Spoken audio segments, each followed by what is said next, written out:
Jua lilipoanza kuchomoza juu ya anga la Tehran, milio, sauti na nyimbo za kizalendo ilivuma katika mitaa mikongwe ya jiji hilo, huku maelfu ya Wairani, vijana kwa wazee, wanaume na wanawake walijitokeza kwa wingi kusherehekea siku ya wanafunzi Aban Seizdeh au Aban 13, siku ambayo imejikita katika moyo wa kihistoria ya mapambano ya taifa hilo dhidi ya ubeberu wa kimataifa unaoongozwa na Marekani. Katika kila kona ya nchi kutoka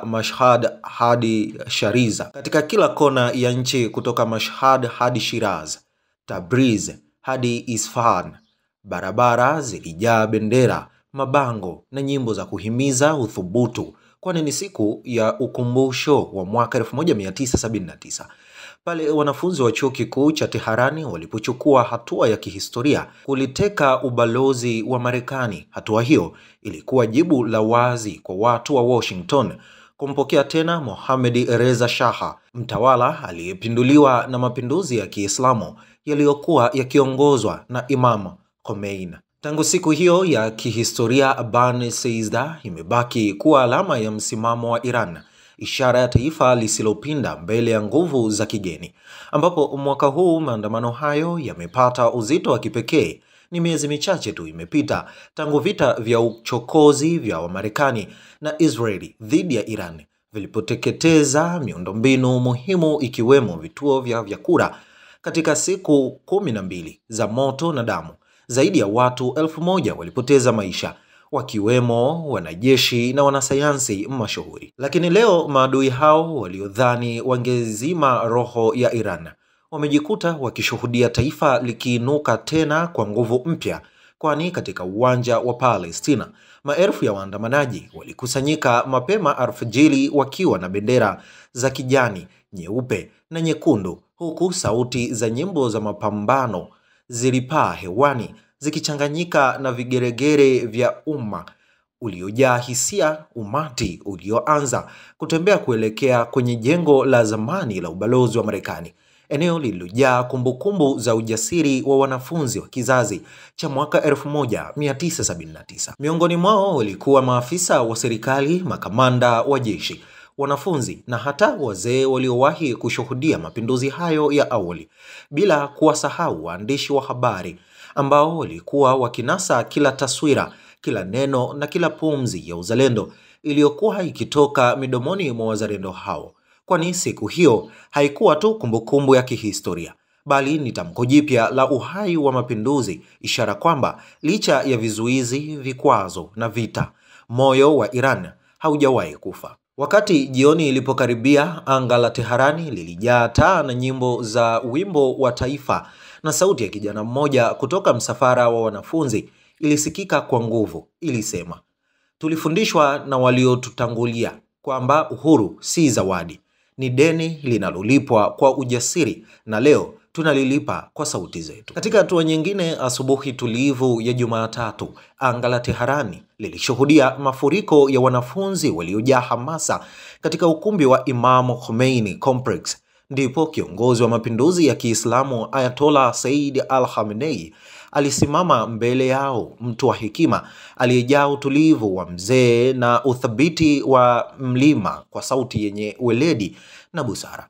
Ayatollah Khamenei alifungua ukurasa wa ukweli uliofichwa kwa muda mrefu. Tofauti kati ya Marekani na Jamhuri ya Kiislamu ya Iran si ya kimkakati, bali ni ya kimsingi, ya kiini cha falsafa ya maisha na utu wa taifa, alisema kiongozi huyo. Maneno yake yalisikika kama radi ndogo ndani ya ukumbi, yakitikisa mioyo ya vijana waliokuwa wamebeba bendera za taifa.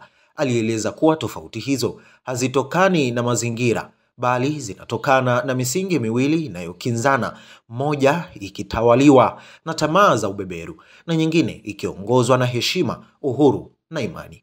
Kiongozi huyo alionya kwamba ushirikiano wowote na Marekani unaweza tu kuzingatiwa iwapo taifa hilo litaacha kabisa kuunga mkono utawala dhalimu wa Kizayuni, lifunge ngome zake za kijeshi katika eneo la Mashariki ya Kati na lijiepushe na kuingilia mambo ya ndani ya Iran. Kisha akarejea nyuma katika ukurasa wa historia. Katika mwaka 1979, pale vijana wa Iran walipochukua hatua ya kihistoria ya kuliteka ubalozi wa Marekani. Pango la ujasusi. Kwa tafsiri yake, tukio lile lilikuwa si uasi, bali ishara ya kujitambua kitaifa na ushindi wa kiroho. Na hapa namnukuu: Aban Seizda ni siku ya fahari na ushindi kwa taifa la Iran, na ni alama ya kizazi kilichokataa kutawaliwa na kielelezo cha uthubutu wa vijana waliotambua kwamba uhuru hautolewi na unachukuliwa.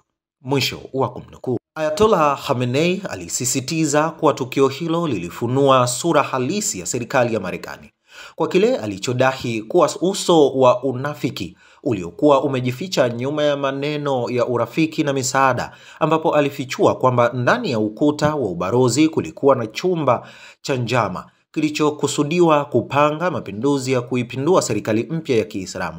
Na hapa namnukuu: wanafunzi walitambua ukweli huu, wakaingia, wakavunja minyororo ya uongo, na dunia ikaona sura halisi ya ubeberu, aliongeza kiongozi huyo. Kiongozi huyo wa mapinduzi hakusita kukumbusha historia ya mbali zaidi tokea mapinduzi ya mwaka 1953 pale waziri mkuu wa Iran Mohammad Mossadegh alipong'olewa madarakani kwa mikono ya CIA, kwani hapo ndipo uadui wa Marekani na Iran ulipoanza. Aidha, alizungumzia juu ya msemo kifo kwa Marekani, akieleza kwamba si kauli ya chuki bali ni alama ya kupinga uonevu, ambapo alinukuliwa akisema, Marekani haijawahi kutaka urafiki wa usawa, bali inataka utumwa wa heshima zetu. Hilo halitotokea, alisisitiza. Akimalizia, Ayatollah Khamenei aliwahimiza vijana kuwa nguvu ya kesho. Nguvu ndiyo kinga ya taifa, nguvu katika sayansi, uongozi, jeshi na ari ya kijamii. Nchi iliyo imara haiwezi kutikisika na upepo wa mabeberu, alisema kiongozi huyo. Ndani ya ukumbi ule, nyoyo zilipiga kwa nguvu moja. Sauti za vijana zikainuka kwa umoja zikilia, Aban Seizda, siku ya heshima na ujasiri. Tumejifunza kwamba uhuru hauombi ruhusa.